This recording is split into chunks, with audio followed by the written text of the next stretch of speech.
نہیں رکھتے ہیں۔ یہ ہمارے لیے بڑی بدقسمتی کی بات ہے، بلکہ جیسے ڈاکٹر صاحب نے بتایا ہم کو ایسی مجلسوں کی قدر کرنی چاہیے۔ بہت سی ایسی قیمتی اور اہم باتیں ان چھوٹے چھوٹے پروگراموں کے اندر، مجلسوں کے اندر ہو جاتی ہیں، جو بڑے بڑے پروگراموں کے اندر وہ باتیں نہیں آ پاتی ہیں۔ چنانچہ اسی کے تعلق سے یہ مجلس ہوتی ہے، ہفتہ واری بھی ہے، مہینے میں بھی ایک مجلس ہوتی ہے۔ چنانچہ یہ جو گاؤں چلت پھرت ہے، صرف اور صرف ایک مقصد ہے کہ جو دین کی باتیں ہمیں معلوم ہے وہ آپ حضرات تک پہنچائی جائیں، یا وہاں کا جائزہ لیا جائے کہ لوگوں کا دینی معیار اور دینی ماحول کیسا ہے۔ چنانچہ اسی کے تعلق سے آنا جانا لگا رہتا ہے، اور اس امید پر کہ ہو سکتا ہے کوئی بات آدمی کے سمجھ میں آ جائے اور اس پر عمل کر لے تو اس کے لیے بھی فائدہ مند ہے اور ہمارے لیے بھی فائدہ مند وہ بات ہو جائے گی۔ چنانچہ حدیث پاک جو میں نے پڑھی ہے، اللہ کے رسول صلی اللہ علیہ وسلم کا ارشاد ہے کہ جو کوئی شخص تم میں سے برا کام ہوتا ہوا دیکھے، برائی دیکھے، تو اگر اس کے پاس استطاعت ہے اور طاقت ہے تو گھر اس کو ہاتھ سے روک دے۔ یہ ہاتھ سے روکنا بھی آج کے دور میں بھی ممکن ہے۔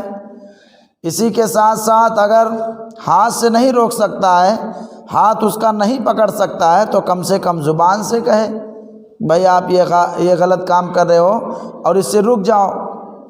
اگر یہ بھی نہیں کہہ رہا ہے تو کم سے کم آدمی درجہ یہ ہے کہ اس کو دل سے برا سمجھے کہ یہ جو غلط کام کر، یہ آدمی جو کر رہا ہے یہ غلط ہے۔ چنانچہ ہاتھ سے روکنا یہ بھی ممکن ہے۔ اس کو آپ چھوٹے کیمپس میں جب لیں گے، یعنی اپنے گھر کا ماحول اگر آپ دیکھیں، کوئی برائی ہو رہی ہے، کوئی شریعت کے خلاف بات ہو رہی ہے، تو آپ اس کو ہاتھ سے روک سکتے ہیں۔ آپ کے پاس طاقت ہے اور آپ گھر کے مکھیا اور مالک ہیں، آپ بالکل روک سکتے ہیں۔ تو اس سنت پر آدمی آج بھی عمل کر سکتا ہے، لیکن آدمی سوچتا کہ کہاں ہمارے پاس طاقت اور ہمت ہے کہ کسی کا ہاتھ پکڑ دیں۔ کوئی ضروری نہیں کہ آپ یہاں کے پردھان منتری ہی کا ڈائریکٹ ہاتھ پکڑ کے روک دیں برائی سے، ایسا نہیں، بلکہ آپ اپنے گھر کے اندر چھوٹے کیمپس کے اندر دیکھیں، چھوٹے جگہوں پر جہاں آپ کا بس چلتا ہے، گھر میں تو آپ کا بس تو چلتا ہی ہوگا، اگر آپ کا چلتا ہے تو بہت اچھی بات ہے۔ مولانا عمران صاحب بتا رہے تھے کہ مالیگاؤں میں مفتی صاحب کو میں نے ایک بار بتایا ہے واقعہ، مالیگاؤں کے اندر کسی محلے کے اندر کہ ایک سروے ہوا کہ سب لوگ اپنے گھر سے یہ پرچہ لے جائیں اور گھر سے لکھوا کے لائیں کہ گھر میں کس کی چلتی ہے، یعنی شوہر کی چلتی ہے یا بیوی کی زیادہ چلتی ہے۔ چنانچہ 100 لوگوں کو وہ پرچہ بانٹا گیا، محلے بھر میں جتنے لوگ تھے، کہ آپ لوگ اپنے اپنے گھر سے لکھوا کے لائیے کہ کس کی چلتی ہے۔ اس میں 99% نے کہا، 99 لوگوں نے کہا کہ ہمارے گھر میں ہماری گھر والی کی چلتی ہے۔ چنانچہ ایک آدمی اس نے پرچے میں لکھا تھا کہ میرے گھر پر میرا کنٹرول ہے اور میری بات مانی جاتی ہے۔ چنانچہ لوگوں نے کہا کہ جن لوگوں نے سروے کروایا تھا، جس تنظیم نے، انہوں نے کہا کہ یہ تو بہت بڑھیا ہے، پورا 100 آدمی میں سے صرف ایک ہی آدمی ایسا ہے جس کی گھر میں چلتی ہے، اور 99 جس کی گھر میں چلتی ہے نہیں، اس لیے اس کا اعزاز و اکرام کرنا چاہیے اور ان کو انعام دینا چاہیے، کچھ ایوارڈ وغیرہ دینا چاہیے۔ اس کے بعد ان کو بلایا گیا کہ بھائی ان کے گھر پہ تنظیم کے کچھ لوگ گئے، انہوں نے کہا کہ ہم لوگوں نے جو سروے کرایا ہے اس کے اندر 99% ایسے ہیں جن کی گھر میں نہیں چلتی، ان کے گھر والوں کا زیادہ کنٹرول ہے، لیکن آپ پورے محلے کے اندر آپ ہی اکیلے ہیں جس نے لکھا ہے کہ ہمارے گھر میں ہماری چلتی ہے۔ چنانچہ ہم لوگ سوچتے ہیں کہ فلاں دن اعزاز و اکرام کریں اور آپ اس کے اندر تشریف لائیں۔ کہا 1 منٹ رکیے، میں گھر میں پوچھ کے آ رہا ہوں گھر سے میں پوچھ کے آ رہا ہوں، 1 منٹ آپ لوگ رکیے، تب بتا رہے ہیں کہ آپ آئیں گے اس دن کہ نہیں آ پائیں گے۔ وہیں ان کا راز اور بھید کھل گیا تو اگر ہماری چلتی ہے، ہمارے گھر کے اندر ہمارا کنٹرول ہے، تو ہم جو ہے اس کو اپنے ہاتھ سے روک سکتے ہیں اگر برائی ہو رہی ہے، غلط چیزیں ہو رہی گھروں کے اندر۔ اور اگر ہاتھ سے نہیں روک سکتے ہیں، محلے کے اندر ہیں آپ، اپنے پٹیدار کے اندر، خاندان کے اندر، تو آپ اس کو زبان سے روک سکتے ہیں۔ کوئی غلط ہو رہا ہے، کوئی غلط کام ہو رہا ہے، تو آپ اس کو زبان سے، بابو، بھیا، جو بھی آپ کا عہدے میں پد میں لگتا ہے، اس کو کہہ کے آپ روکا جا سکتا ہے، زبان سے بھی روکا جا سکتا ہے۔ اسی کے ساتھ ساتھ اگر زبان سے بھی آدمی نہیں روک سکتا ہے تو کم سے کم جو ہے اس کو دل میں برا سمجھے کہ یہ برائی ہو رہی ہے، یہ غلط کام ہو رہا ہے، اس کو جو ہے ہم برا سمجھیں اور یہ غلط کام ہو رہا ہے۔ لیکن آج جو ہے ہمارے معاشرے اور سماج کا المیہ یہ ہے کہ اگر برائی ہو رہی ہے تو آدمی بہت سی جگہوں پر، یا 99% لوگ جو ہے ایسا ہے کہ اس کو برا نہیں کہہ سکتے۔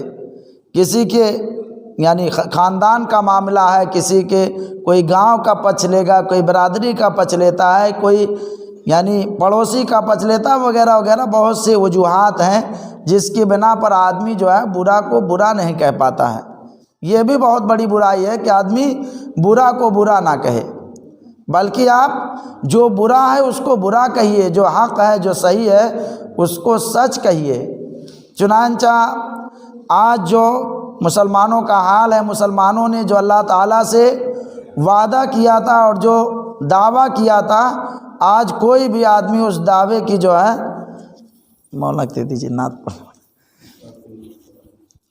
کوئی بھی آدمی جو ہے دعویٰ جو ہے آدمی جو کرتا ہے اس پر کوئی دلیل پیش ہونا چاہیے۔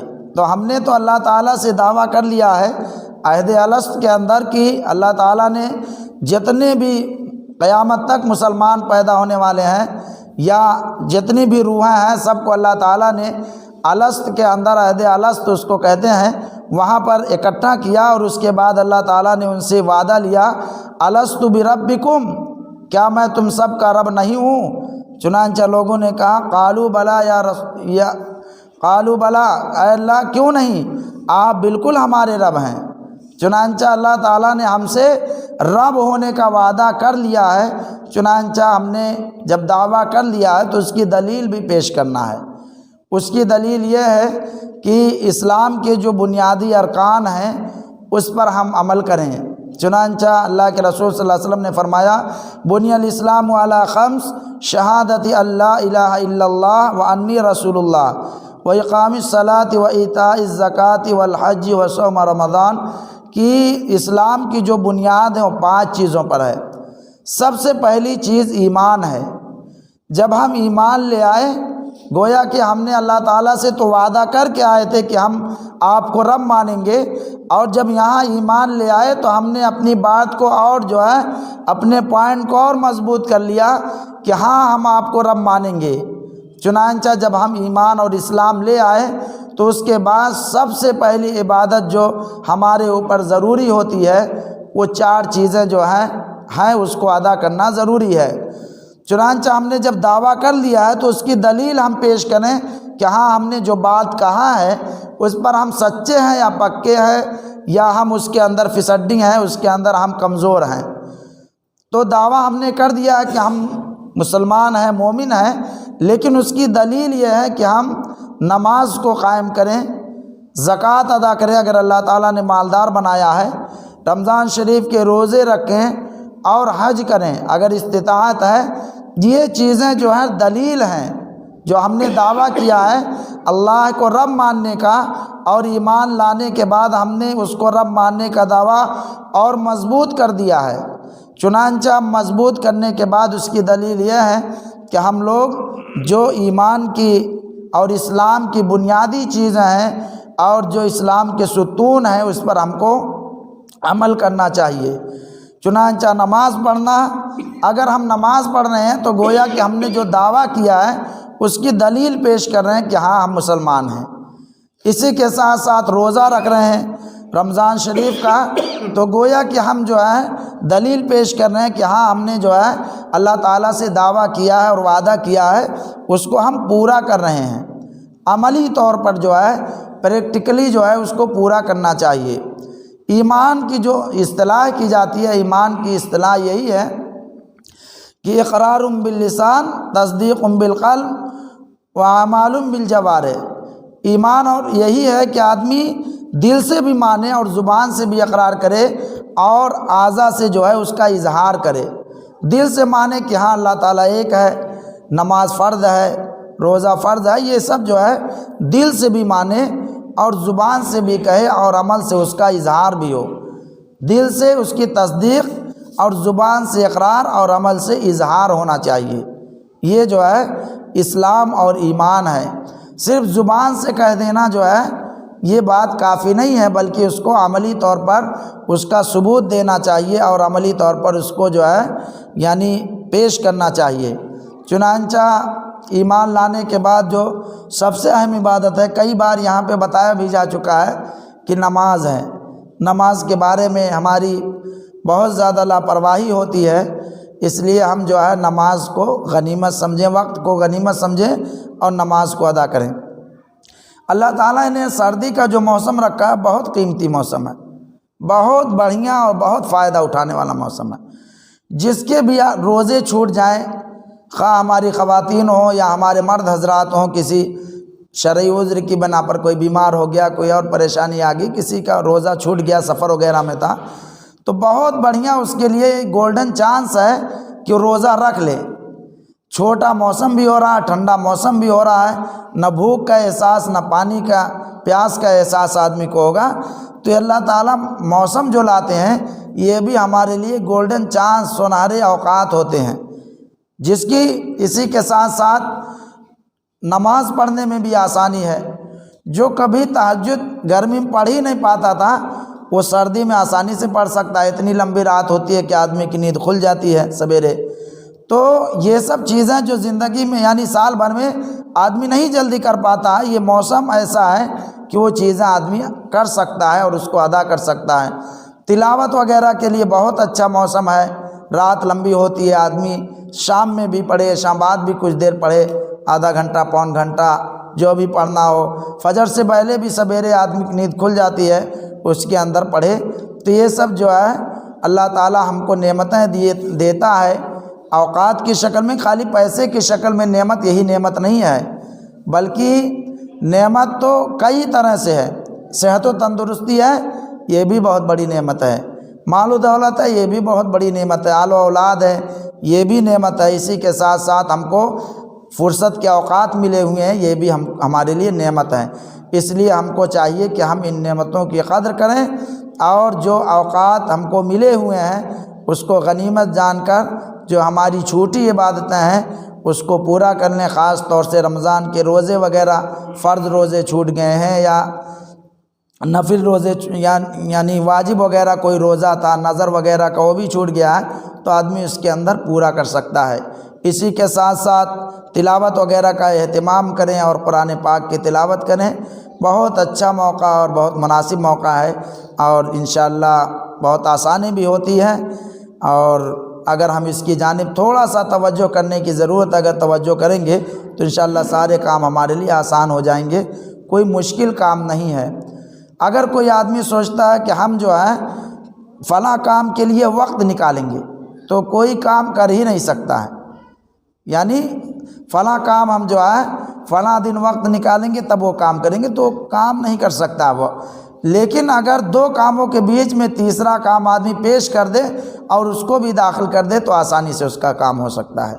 اس لیے میرے محترم بزرگوں اور دوستوں اور ہماری مائیں بہنیں بھی اس جانب توجہ دیں اور دین کے اسلام کی نعمت جو ملی ہوئی ہے اس کی قدر کریں اور اس کی عظمت اپنے دلوں میں بیٹھائیں۔ انشاءاللہ وہی ان کی دنیا اور آخرت دونوں کی کامیابی ہوگی، اور ہم سب کے لیے راہ نجات یہی دین ہے اور یہی اسلام ہے۔ اس پر عمل کرنے پر ہی ہماری دنیا بھی بنے گی اور آخرت کے اندر بھی انشاءاللہ ہمیں آرام اور سکون حاصل ہوگا۔ وآخر دعوانا الحمدللہ رب العالمین۔